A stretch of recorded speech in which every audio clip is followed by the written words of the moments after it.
my buddies. I face down in the muck so that this fucking strumpet, this fucking whore. You know that song by Simon and Garfunkel called The Sweet Sound of Silence? It's just called The Sound of Silence, but...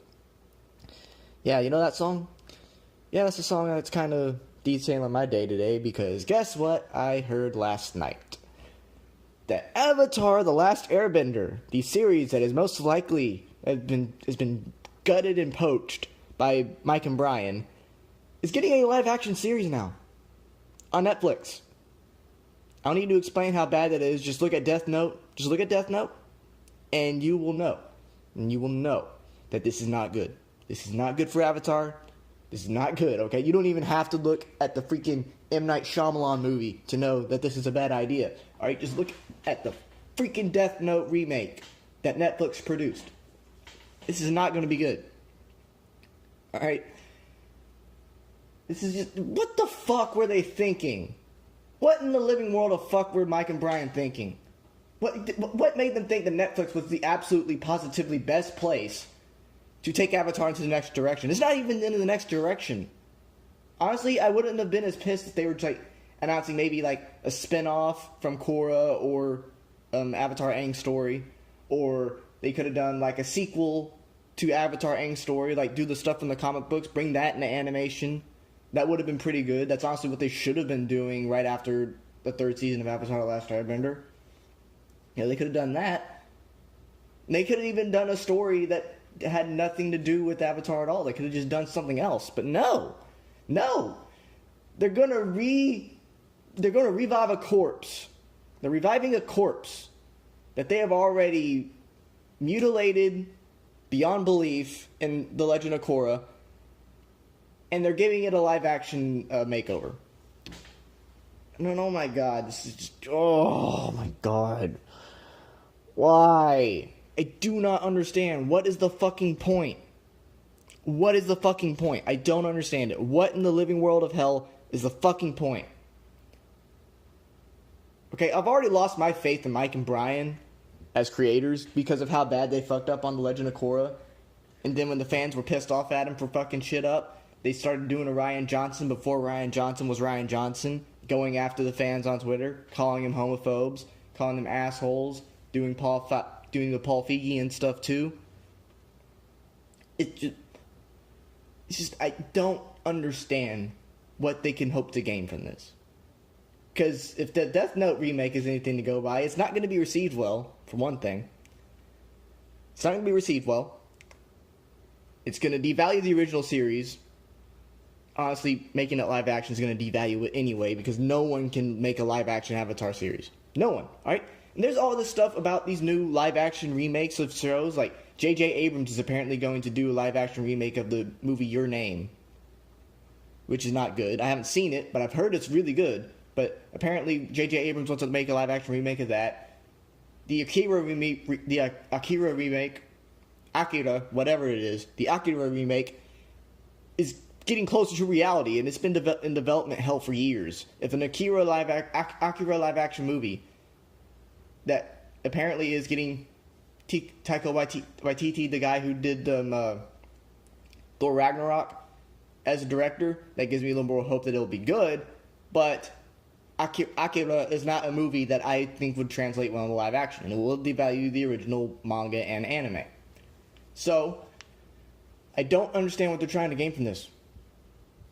And I'm just going to say it. This is probably the only real explanation that I can think of. They're just chilling for cash. That's all they're going to do. Okay? And this is the big trend with modern media and movie making. They're not trying to do something new. They're not trying to make things that can improve upon their stuff. They're just rehashing all of the old stuff. And because it shares brand recognition, people are just going to go buy into that, and they know that. People are just going to buy into it. Okay?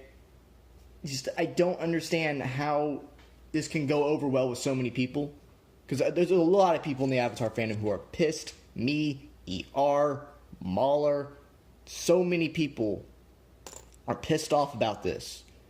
And I just, Mike and Bryan had to have known this was going to piss off tons of people.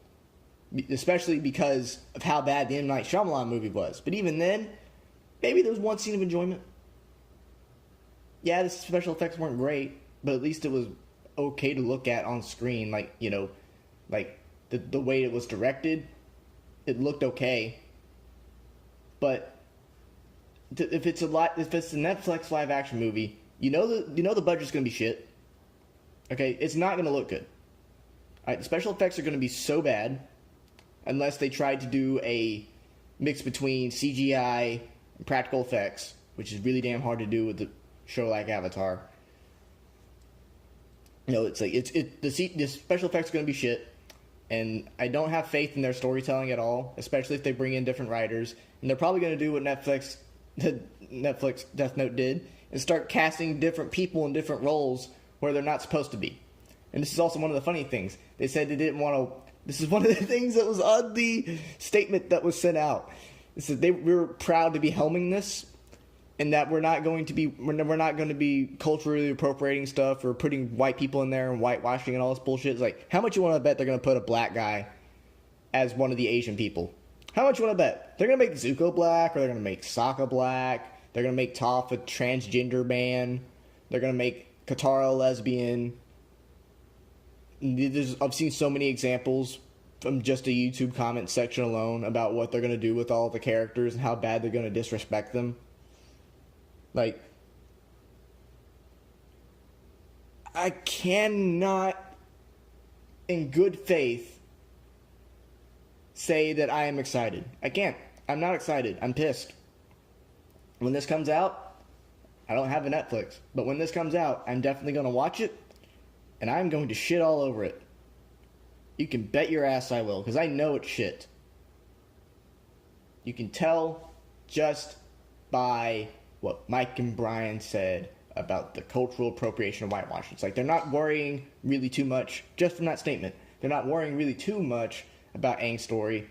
It seems they're more focused on whitewashing and cultural appropriation, which is, since they decided to pander to the SJW base around Book 3 of Korra, you can tell that that's all they really care about. It's either they're shilling for cash, or they want to keep pandering to the SJW base, and they know that's what's going to keep them going. Fuck! You have no idea how much this pisses me off. No idea. Okay? They fucked up so much with Korra. They retconned the entire bending system. They destroyed all of the world building from Avatar: The Last Airbender. They ruined my favorite characters from that show. They killed them. They killed all of the fucking avatars. They made this stupid, dumbass portal system and this freaking Rava Vatu bullshit that led to everything stupid happening in Book 2. And then they ended the entire series on a big fat middle finger to at least most of the fans by having Korra all of a sudden come out as a bisexual lesbian or whatever. I have absolutely no faith this is going to be good. If you do, that's fine. I'm not going to take that away from you. If you want this series to happen,